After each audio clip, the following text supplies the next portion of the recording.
কি ব্যাপার রনি ভাই, আজান দিতেছে এখনো খাতে যাও নাই কেন? ভাবি আমাকে পাঠাইলো, তাড়াতাড়ি ডাকে, সে ভাত বেড়ে বসে আছে। অজীবন যাই মো একটু দূরে টিপ নিয়ে গেছিলাম তো তাই এই বেরিয়ে গেছে। এখানে রনি কে? হ্যাঁ ভাই, কেন? আমার নাম রনি। ও আচ্ছা, তুমি তাহলে ড্রাইভার রনি? কেন ভাই, আপনি ভাইকে দিয়ে কি করবেন? তাছাড়া আপনি ভাইকে কেনই বা খুঁজতেছেন? আপনার ভাইকে ডিসি সাহেব খুঁজতেছে। আরে ভাই, ডিস হিসাব খুঁজতেছে মানে? আমি কি কোনো ভুল টুল করছি নাকি? এটা তো আমি বলতে পারবো না, স্যার শুধু আমাকে বলছে ড্রাইভার রনিকে আমার অফিসে পাঠাই দিতে, এজন্য আমি আসলাম। আপনি ভুল করছেন না কি করছেন সেটা তো আপনিই ভালো জানেন, সেটা আমি কিভাবে বলবো? আচ্ছা তাড়াতাড়ি অফিসে চলে আসেন, নাহলে কিন্তু সমস্যা হয়ে যেতে পারে পরে। আচ্ছা ভাইয়া, ডিসি সাহেব খবর দিয়ে পাঠাইলো কেন? ভাইয়া তুমি কিছু করো নাই তো? আসলে ভাই, আমি তো কিছু জানিও না, আর আমি তো কোনো অন্যায় করিনি। কেন যে আমাকে খবর দিয়ে বাড়াইলো? ভাইয়া আমার না অনেক ভয় করতেছে, থাক আমাদের ডিসি সাহেবের কাছে যাওয়ার দরকার নেই। আরে না বোকা, কি বলিস? না গেলে যদি আবার কোনো সমস্যা হয়ে যায়।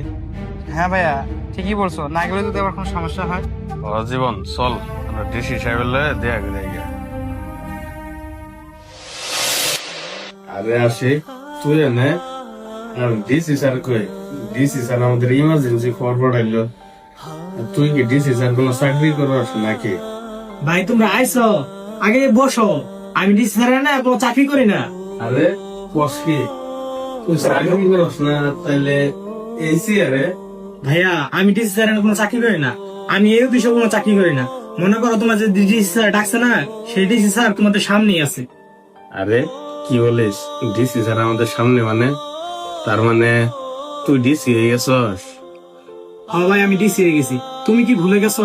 আমি যে তোমাকে বলছিলাম আমি ঢাকা যাবো পড়ালেখা করার জন্য, আমাকে কিছু টাকা দাও। কিন্তু তুমি টাকাটা দিছিলা বিদায় আজ আমি ডিসি হতে পারছি। তুমি যদি আমার ওই দিন টাকাটা না দিতা, তাহলে আমার পড়ালেখা ওই পর্যন্ত শেষ হয়ে যেত, আমার আর ডিসি হওয়া হতো না। ভাইয়া। আসি, কিছু বলবি? হ্যাঁ ভাইয়া, কিছু বলতাম। আমার না কিছু টাকার প্রয়োজন ছিল, আমি ঢাকা যেয়ে লেখাপড়া করতাম, এই জন্য কিছু টাকা পয়সা দরকার ছিল। আসলে আশিক, এই মুহূর্তে তো আমার হাতও খালি, আমার হাতে কোনো টিয়াও নাই। আর তোর যেহেতু টিয়াও লাগবো, দেখি আসলে তোর লেওয়ার জন্য টিয়া গুলা দরকার। তুই এক কাজ কর, তুই বাসায় যা, আমি কালকে রাতের ভিতরে যেমনে পারি তোর টিয়া আমি ম্যানেজ করে দিব নে। ভাই তুমি তো আমার চাচাতো ভাই, আর তুমি ছাড়া তো আমার পৃথিবীতে কেউ নাই। ভাই তুমি আমার টাকাগুলো যেমনি পারো ম্যানেজ করে দিও। আরে আশিক, তুই এটার লই কোনো চিন্তা করিস না, তোর টেকা আমি যেমনে পারি ম্যানেজ করে দিব। আচ্ছা ভাই ঠিক আছে, আমি তাহলে যাই। আল্লাহ, এই সন্ধ্যার ভিতরে এতগুলো টাকা কই থেকে যে ব্যবস্থা করবো, আল্লাহ